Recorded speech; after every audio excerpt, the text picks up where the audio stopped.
At first glance, this photograph looked ordinary, a group of young women smiling for the camera. Photographer Matthew Summers didn't notice anything strange until later. Zooming in, he saw her. Between the legs of the girls on the left stood a small child, expressionless and faded. Her eyes were dark voids, her face ghostly pale. No one remembered seeing a child there. When Matthew asked around, locals told him a girl had died on that very street years before, hit by a carriage while playing. They say her spirit still lingers, appearing only in photos, forever standing among the living, silent and unseen.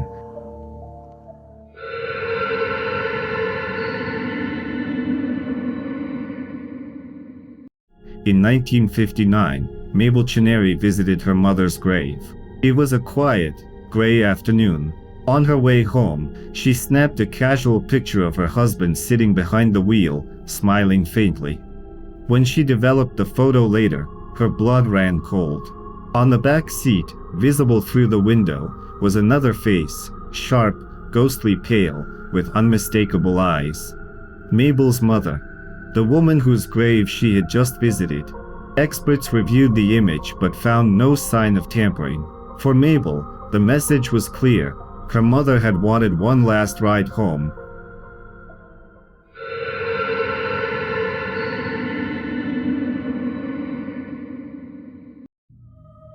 Photographer Neil Sandbach was scouting locations for a countryside wedding in Hertfordshire. It was peaceful, quiet, perfect for his clients.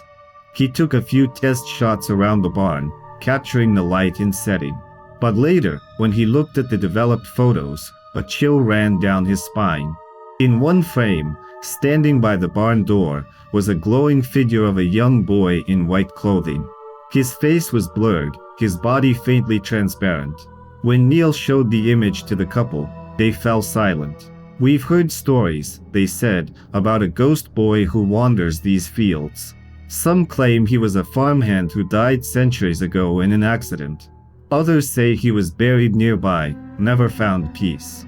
But since that photo was taken, many refuse to be alone near that barn at night."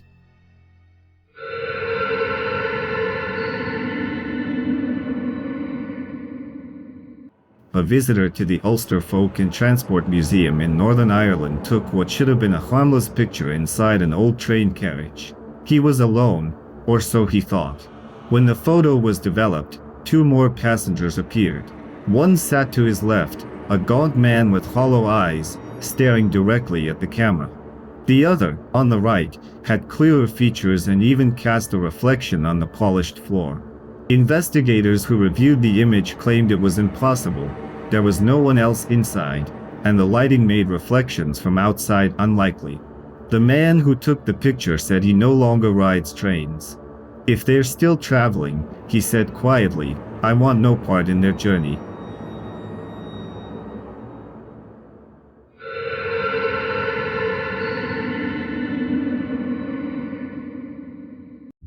In 1982, photographer Chris Brackley visited a church in London.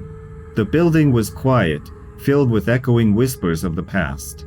He took several photos of the interior, empty pews, stone arches, flickering candles. Later, when he reviewed the film, one picture stood out. In the upper loft, where no one had been standing, was a pale, transparent figure, gazing down. Chris confirmed only 4 people were inside the church that day, none near that spot. Experts examined the film. No tricks, no reflections, no double exposure. It was real.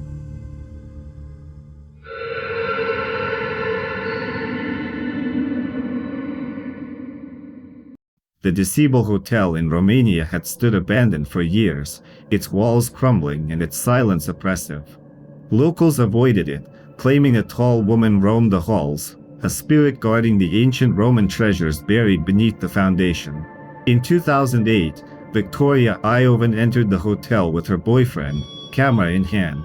She took photos of the grand staircase, the cracked walls, the fading murals. Later, at home, she noticed something impossible. Behind her boyfriend stood a translucent woman, tall and regal, wearing a flowing white gown. Her face was serene, but her eyes, empty. Victoria said it looked like a priestess, a guardian of the past.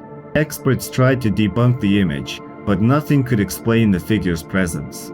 Since then, explorers who've entered the Decibel Hotel claim to hear soft footsteps following them, even when they're completely alone.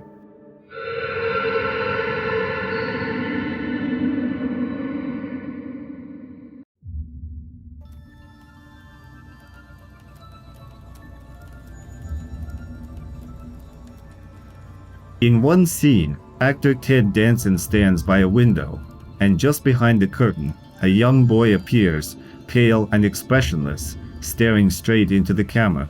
Danson swore no such boy was present, and neither the director nor the crew recalled hiring a child actor. The room had been empty, at least, it was supposed to be. The image of the boy, half hidden but unmistakable, chilled everyone who saw it. Some say it was the spirit of a child who once lived in the building before it became a film set. Others believe it was something darker, something drawn to the energy of the production. Whatever it was, that haunting little face burned itself into cinematic history, a ghost that managed to sneak into Hollywood.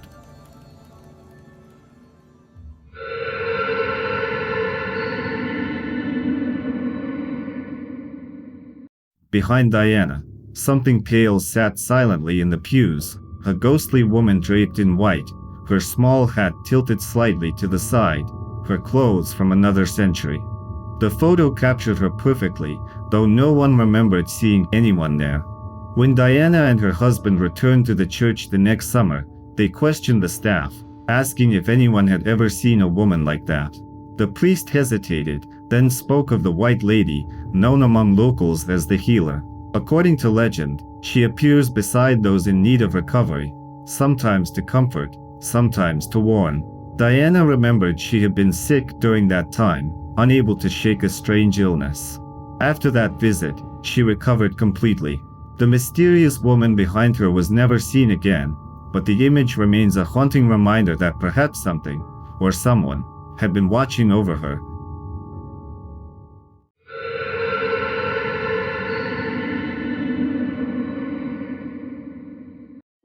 Jim Templeton had only wanted a quiet day with his wife and daughter by the water. He took a few pictures of his little girl smiling in the grass, nothing out of the ordinary. But when the film came back, his heart froze. Behind her stood a tall, white figure, looming silently. It looked almost human, yet its proportions and stance were wrong. The face was blurred, but the shape resembled a helmet. Kodak examined the film, confirming it was untouched. No double exposure, no manipulation. News spread quickly, and people called the figure the Solway Firth spaceman. Some said it was a time traveler, others, an otherworldly visitor.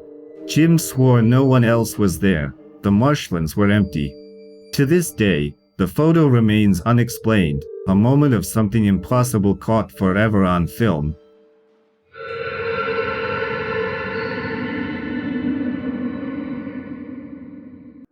This image, taken by police officers, shows a dark house in Gary, Indiana, the home of LaToya Ammons and her children.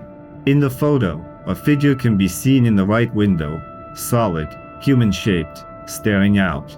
Officer Austin Gary didn't believe in ghosts at first. He thought the story was another attempt to make headlines. But after visiting the home, interviewing witnesses, and snapping a few photos, he changed his mind. Neighbors claimed they heard screams and footsteps at night, long after the house was empty. Even the police dog refused to enter. The air felt thick and cold, and the moment Austin reviewed the photo, he whispered, "Now I believe." The house was later demolished, but locals still say they see lights moving inside the empty lot, long after midnight.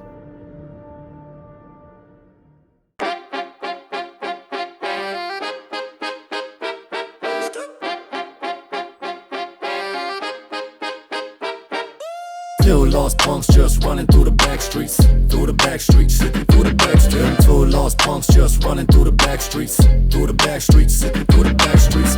Guess who's lit? Guess who's raw? Kick that dog, break that law. Guess who's wild? Guess who's out? Guess who's foul? Guess who's proud? Guess who came to shut shit down? I wrote the monster. Y'all ain't ready.